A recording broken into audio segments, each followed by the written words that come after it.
Hello and welcome to the Local Leaders Podcast. I'm your host, Jeff Johnson. The Local Leaders Podcast provides a platform for successful business owners to share their stories, their experiences, their advice, and their ideas in order to help our listeners achieve more success in their business and in their lives. Get ready, another great show is coming up.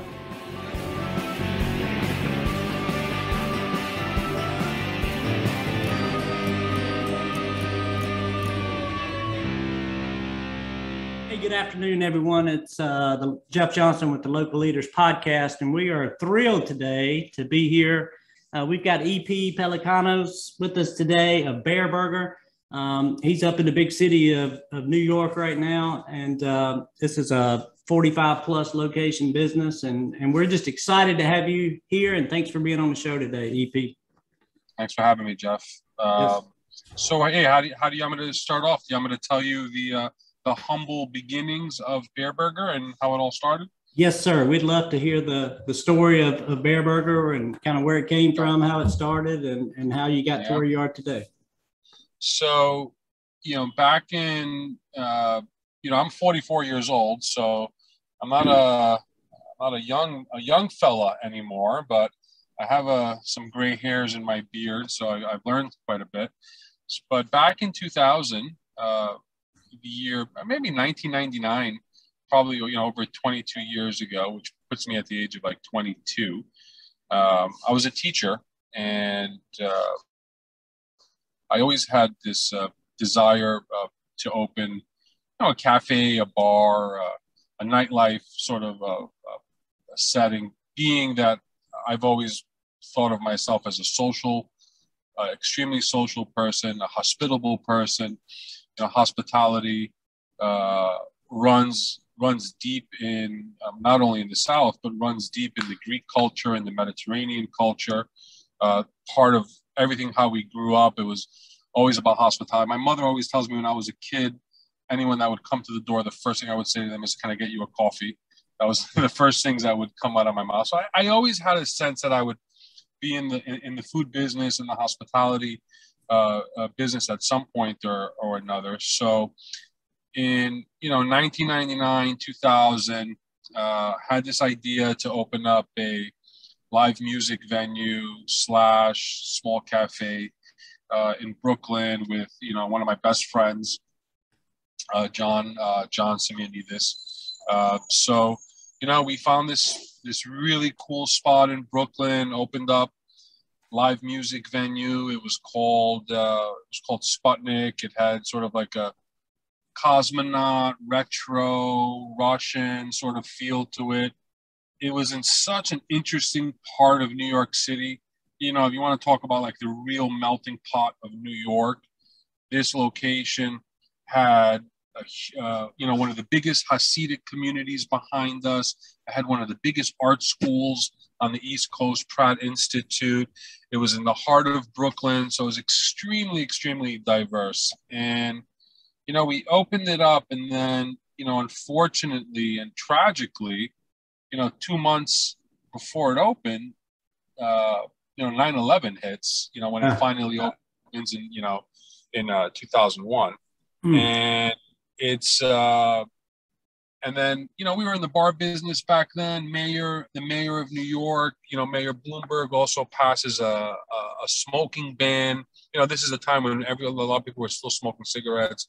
And we thought this was like sort of like the death blow to the bar industry, to the cafe industry, not to let people smoke. But we opened up, we survived it. We had an amazing time. Ran the nightclub / cafe for like 7 years. Never made any money. Just basically paid our bills, paid ourselves. Everything we paid for was through credit cards and the such. And then in the last year, like around 2007, 2008, we introduced a menu to the place that was so hyper focused on sourcing local foods from local farms and ensuring whenever we can that they were organic, clean, and sustainable food. And this is back in 2009, before these were catchy terms before you had a lot of concepts or restaurants or doing so. It was just an amazing sort of it just hit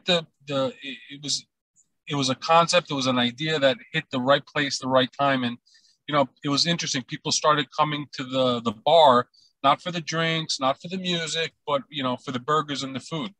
So, we're sitting there and we're thinking, and then, once again, 2008 rolls around, and, now you're not dealing with, the tragedy of 9/11, you're dealing with like a world economic collapse. Yeah. And the whole neighborhood we were in just started to, I don't want to say fall apart, but all the momentum that neighborhood had to be, what people in New York would say gentrified or developed, stopped in its tracks. So we decided, it wasn't the right energy to keep on running this place. So, we decided to close down that bar. My brother and some other friends said, "Hey, why don't you guys come back to Astoria, Queens, where we grew up, and really build a whole concept and a restaurant around organic burgers, comfort food, salads, organic shakes." And that's exactly what we did. We chose a small, quiet corner in the heart of Astoria, in the middle of Astoria, but sort of on an off the beaten path. It was a very small, dilapidated bakery that was only doing wholesale. It was closed for like 5 years. So, we went in there, all the beams were rotten. The place looked like, a bomb had dropped in there. So, we, put whatever money we can scrounge together. We opened up June of 2009, and we're still in the middle of economic sort of crisis in New York and in the rest of the country. Yeah. And, we have this logo of a bear, a bear riding a unicycle, holding a burger in one hand, holding a beer stein in the other. And everyone thinks we're a bunch of hippies from California who are opening up this like burger place in New York. They're like, "Oh, what's Bareburger?"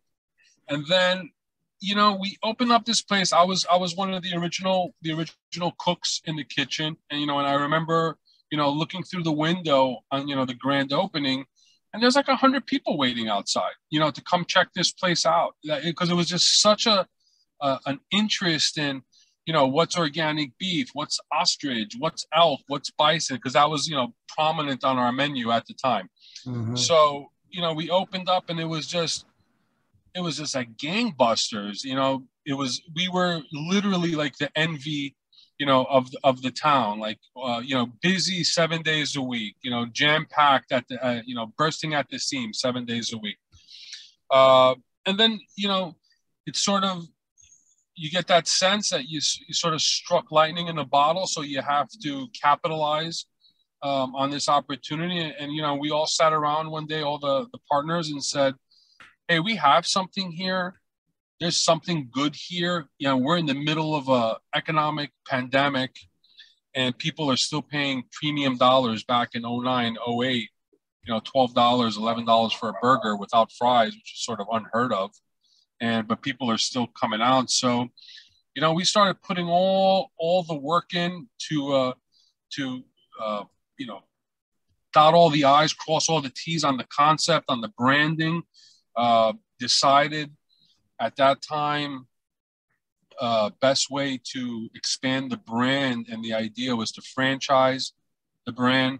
But before then, we said, "Hey, we have to open up a second location. How are we going to franchise anything with just one location? There's no proof of concept. There's no proof that this thing could work." So we opened up our second location in Manhattan by NYU, which is New York University. And the place was an absolute bust for the first 6 months. So we were really deflated. We were really depressed. We thought to ourselves, "Oh, maybe the original restaurant in Astoria is busy because we're local guys and people know us. But going to the big city, you're just one of, 20 of the 1,000 restaurants, who cares, another burger joint. And, one day we were just standing outside looking at the place and we're like, why is this place not busy? It's a beautiful restaurant, great location. And one of my partners turns to me and says, hey, why don't we actually on the awning, on the flap of the awning, actually write what we do and what we sell and what we offer? Because it just said Bareburger. And we had sort of like this ego that, everyone knows what Bareburger is because we were so successful in the singular place. So in a matter of, 2 weeks, we had a new awning design and it said organic burgers, organic shakes, salads. And literally within a week of that sign going up on the door, that restaurant went from doing $20,000 a week to doing 60. Wow. So, I mean, talk about the power of signage, the power of just, branding and messaging. And it was just as simple as just letting people know, what we do and who we are. And then, from that point on, it was fast and furious. We were signing up franchisees, where we're getting into partnership agreements. And, that first sort of group of people, of franchisees and respected partners that came and opened these restaurants with us were all friends and family, friends from the neighborhood, cousins, uncles.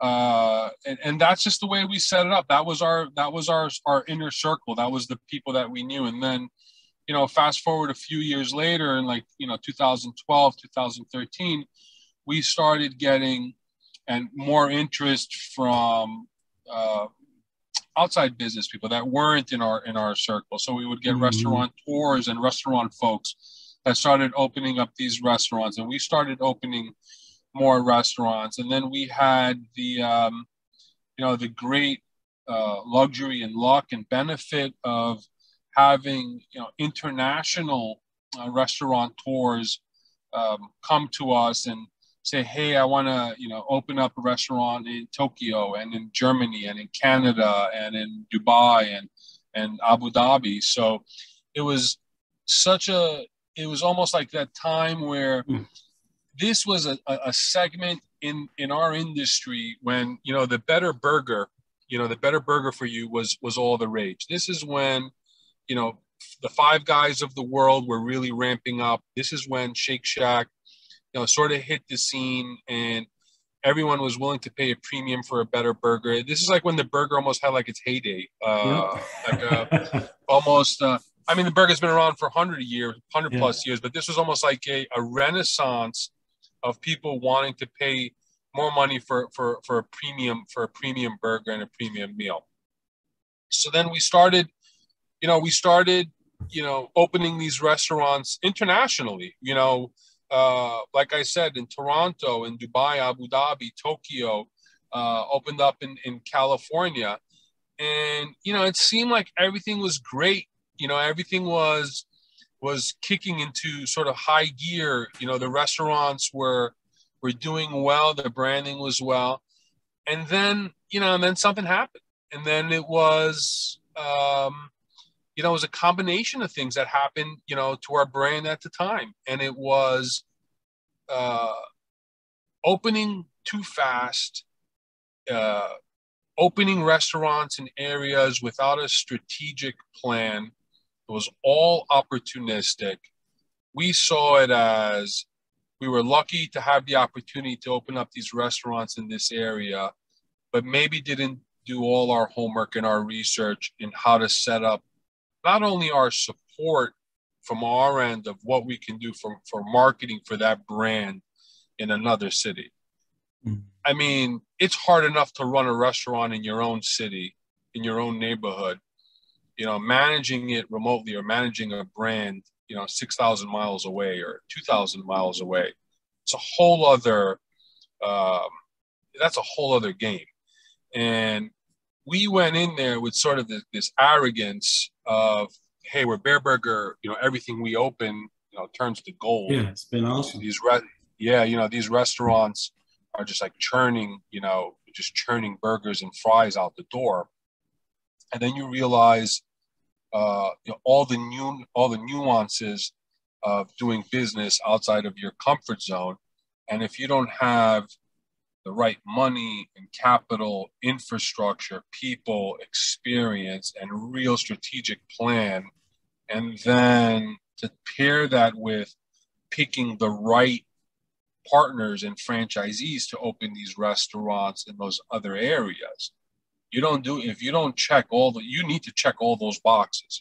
If even one of those boxes is not checked or has not been vetted, it will eventually fail. And that's what happened to us. They all, these restaurants overseas and out of state, they became extremely challenging to manage and to help and to assist, because you have franchisees who were great people, but didn't have the capital to see the restaurant through. And what do I mean by that? So like we would open up a restaurant in New York. Those restaurants were profitable from day one. That's not the case. That wasn't the case when you opened up these restaurants out of state. They needed a ramp up. They needed operators and business folks that said, hey, you know what? I'm going to probably be running at a loss for a year or two, because that's what typically happens in restaurants anyway. But I need enough money, enough patience to see that through. But instead, they didn't have the capital. They didn't have the money. We didn't have the support.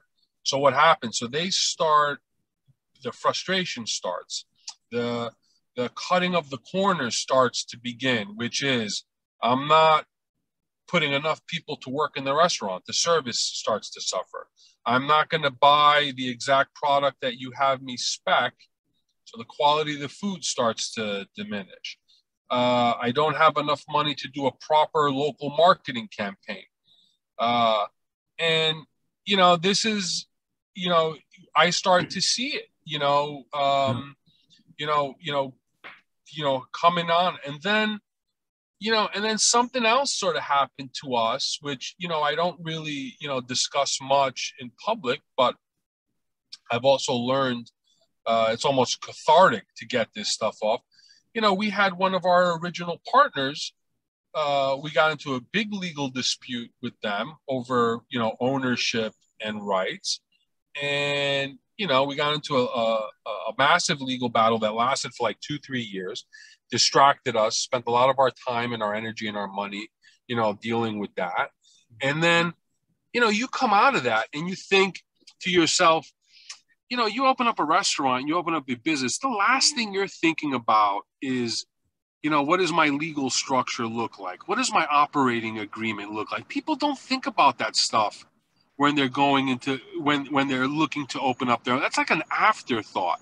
Mm-hmm. So now, anytime I speak to like young restaurant entrepreneurs in New York City, the first thing I always ask them is like, what does your operating agreement look like? Because most people will always have partners in a restaurant, right? Yeah. And partners fighting in the restaurant world is, that's a story that we hear every day. That's not that's as common as sliced bread. It's just the way that our world is. People come in with expectations. Those expectations don't get met, or it's always. So that's the first thing I always ask folks is like, hey, you might not think this now, but if your business ever takes off and it becomes very successful, make sure that your contracts with your partners and everything is squared away, everything is flushed out, it's all on the table, there's no surprises, and such. So that's one valuable lesson that I always love to preach to people. I was like, hey, spend the money on a good lawyer from the beginning. And then, something that we're not alone in this. We all obviously have gone through this pandemic. And, I'm not going to wax poetic about all the challenges that we have. That's well known. There's challenges with labor. There's challenges with supply chain. There's challenges with how comfortable or uncomfortable people are to go out and, eat in restaurants and dine in, and how the industry has changed because of this pandemic. What I'm going to say about the pandemic, what I have seen and experienced, is that the pandemic, what it really did for us folks in the hospitality business is it put our desire and our passion for this business to the test. That's what this pandemic did. Like, it made us, or someone like me, wake up every morning and say, you know, I've been in this business for 25 years. I always love to say I have ketchup running through my veins. You know, do I have another, can I wake up and go to my restaurants and still be productive and happy and enjoy this, considering everything that's going on with this pandemic? Because us, we run burger places, but I always preach and love hospitality. I say, hospitality is like shaking somebody's hand, is hugging somebody, saying hello to somebody, with a nice hug and the pandemic erased all that. It was, the 6 foot mandate. You couldn't have people sitting at your bar. I mean, obviously people have to wear masks, and I'm sure you can still see people smile through their eyes, but it really tested, the desire and the love to be in this business. And it certainly has tested the desire for, hourly people in our business, the servers, the cook. It definitely put them to the test and made them question, hey, do I still want to be in this business? Do I still want to be in this industry? And the complaints are long. This is a low paying job. There's no benefits, there's some flexibility, but there's never any certainty in this business. So it definitely put people to the test. But I say, the people that are in the restaurant business, it's not about the money. I mean, because the money, it comes and goes in this business. It really is about a true love of hospitality and serving people and making people feel comfortable when they come, and feeling good about what you've built from a restaurant culture, and then doing it from a company standpoint. But this pandemic, outside of the financial strains that has put, it has certainly 100%. And I know this because every restaurateur that I've spoken to, they tell me the same thing. We'll sit there in a round, we'll sit there and we'll sit there and bitch about labor for hours. But, I always come back to them and say, hey man, we're restaurant guys. We've been complaining about the labor situation for years now. Yeah, it might seem that it's gotten worse, but we've always complained about that. We've always complained about the shortage of finding good people to work. It's common. We've always complained about food costs, but now it's been exacerbated. But what we started talking about is like, hey man, do we still love this business? Do we still love this industry? And I've seen, and I've spoken to people who are strongly considering saying, hey, the stress was already this high before the pandemic. I don't know how much more I can, and that's been the true, because for us, there is no remote. We can't work remote. We have to be, if we work, maybe some of the people in the corporate office can work remote, but the people working the day-to-day restaurant, us working remote means that we don't have a business. We're not open, so it's been, that has, definitely put us to the test, man. And, and that is the one thing that I constantly think about. And then I constantly go back to say to myself and to the people around me that this is not going to be the situation forever. It has to maybe it'll get worse, but even if it gets worse, I feel like the worst is behind us. I feel like we've seen the worst of it last year, and it could only get better from here. And, we've been extremely lucky and blessed that, we've received a lot of help and a lot of aid from all the different federal programs that have been keeping our restaurants and other businesses going, through the whole pandemic. And it, also gave us an opportunity to look at ourselves and say, hey, what can we do differently? What can we do better coming out of this pandemic? What can we do differently with our menu offerings? How can we innovate? How can we, sort of minimize the mistakes? How do we minimize a lot of the mistakes that we've made in the past moving forward. So when this pandemic is finally over in some respect or sense, and we do get back to business, that we come out of it stronger and better and healthier and happier than we were before. That is sort of my focus, Jeff. Going this, man, I feel like I've been like ranting for for I don't know if I lost you there, Jeff. No.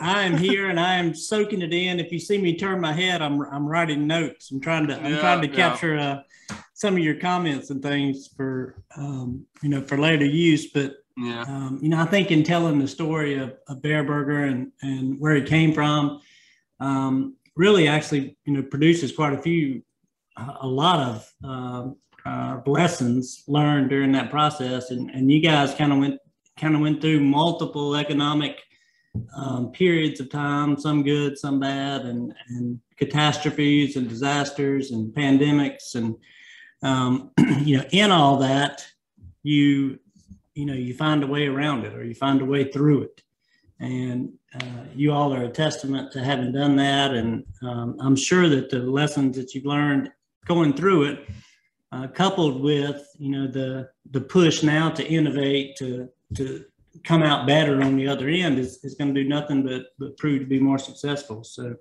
that's what we're going to keep our fingers crossed for, is that on the other side of it, it's better for the industry as a whole. And we hope. Yeah, that's all we can do. And usually, at this point, I'll start asking you about different challenges and things, but I think you covered all that.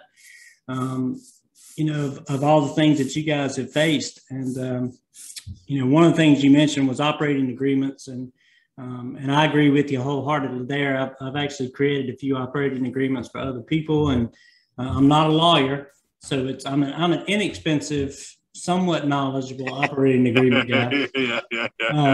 But I wouldn't want to do that for a living. That's for darn sure. But very few people have them.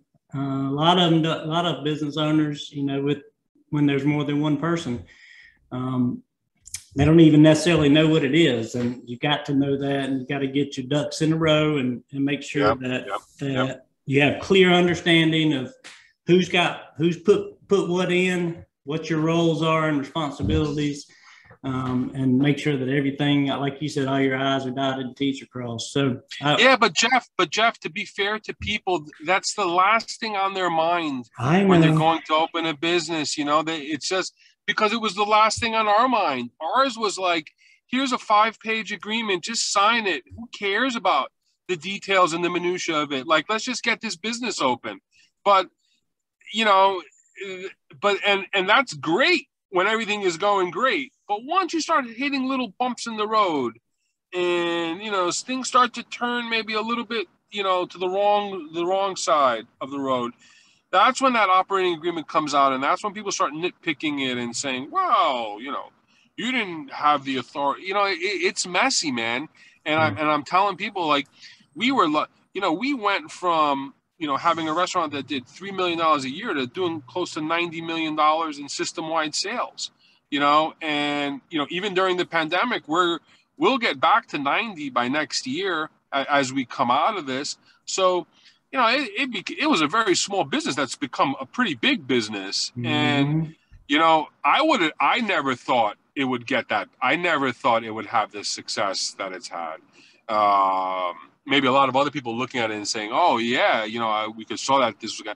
I didn't see it sort of coming. So, people say, "What would you do differently?" Hey, man, I would go back 10 years and rewrite my operating agreements. I would go back and say, "Hey, I'm not going to rush to franchise this brand out. I'm going to work every single kink out, and then maybe find the right capital structure moving forward through all." These, as a guy born and raised in Astoria, Queens, from an immigrant family who owned a restaurant and cafes and bars, capital structures, this is not our language. We don't talk this in our world. Now we talk it. It's like, that's a lesson that's learned that I think people that have big aspiration, big ambition, big dreams, they need to iron all that out, you know, and if they never make it and if they never get out there, at least know that they at least work that part of the business out, because every single restaurant group or restaurant that I've always seen fail or go bankrupt or turn their lights off, there's always a backstory about partners fighting behind the scenes. There's always a story about a founder fighting with a new investor that came in. It's always something that story is told time and time again. And every time I meet people, they always make me feel a little bit better when they tell me, hey, I've heard that story. I've lived that story. That's a very common, and I say, yeah, and I hope, like I said before, every young business, restaurateur person that I meet in New York City, the first thing I talk about is their operating agreements. They look at me like I'm crazy. And then I tell them my story. And then I tell them about the hundreds of thousands of dollars that those mistakes cost you in the future. Fix it from the beginning. That's it.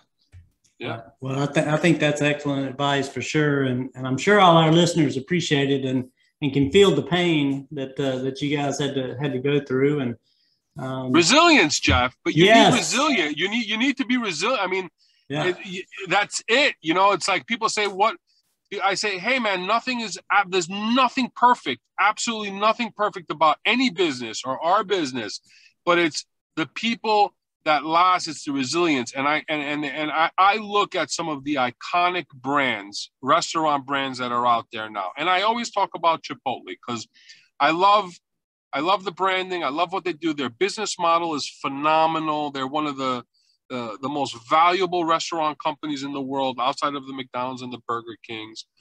But, but Chipotle's been around for 40 years. People don't realize that. They think it was like an overnight success. And that brand's been around since like the late 80s, early 90s. And then it sort of ramped up and had, I think McDonald's has been around since the 40s.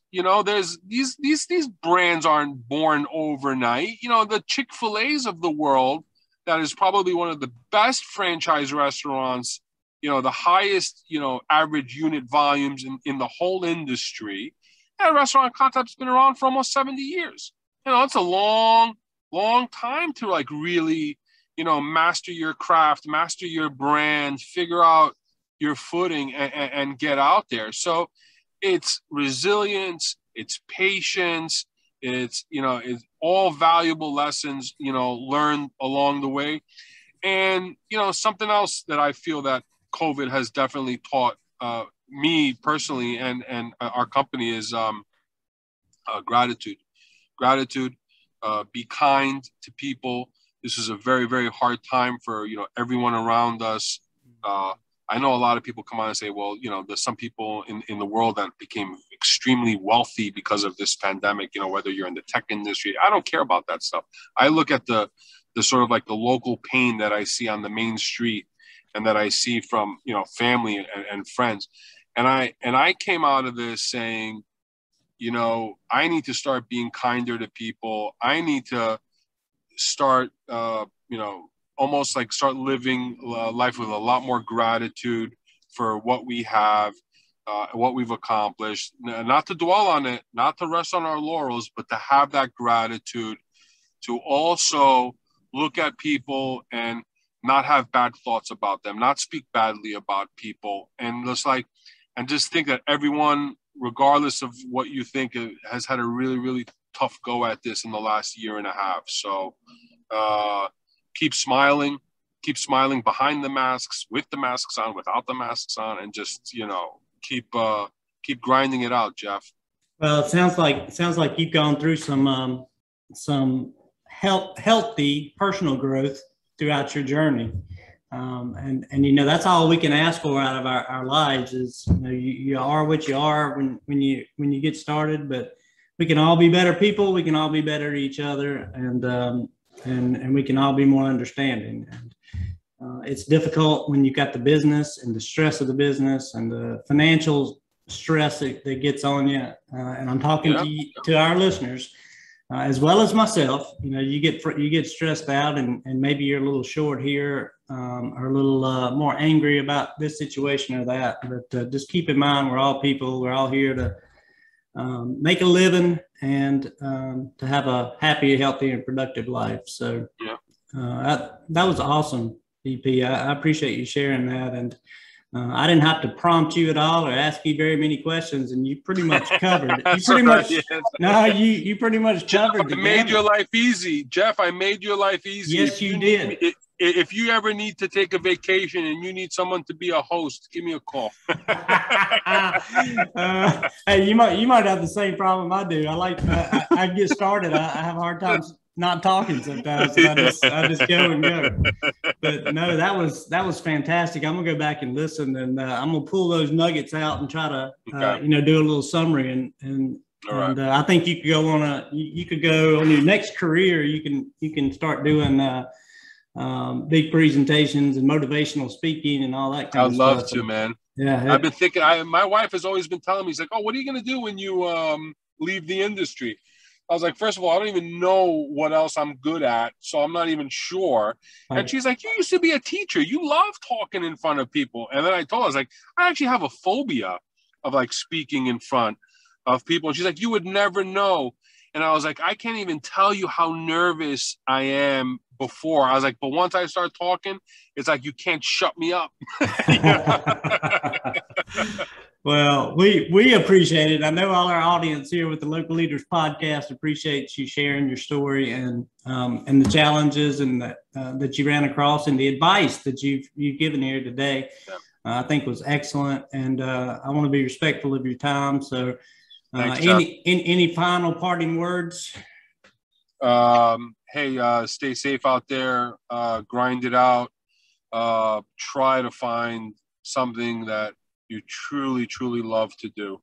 And I know it sounds cliche that you love what you do. You never work a day in your life. And it's sort of true. And while you're at it, be sure to visit one of the Bareburger locations. They're all over the world. At this point. I've got the website up. I keep seeing Germany and Japan and all these places. So it's exciting, and you guys have done a great job, and we thank you for taking time today. So with that, I want to thank you so much. And with that, I want to let EP go and tell all our listeners, we hope you'll tune in to the next episode of the Local Leaders Podcast. We'll be releasing new episodes every Monday and Wednesday beginning next week. So thank you for joining us, and we hope to see you soon.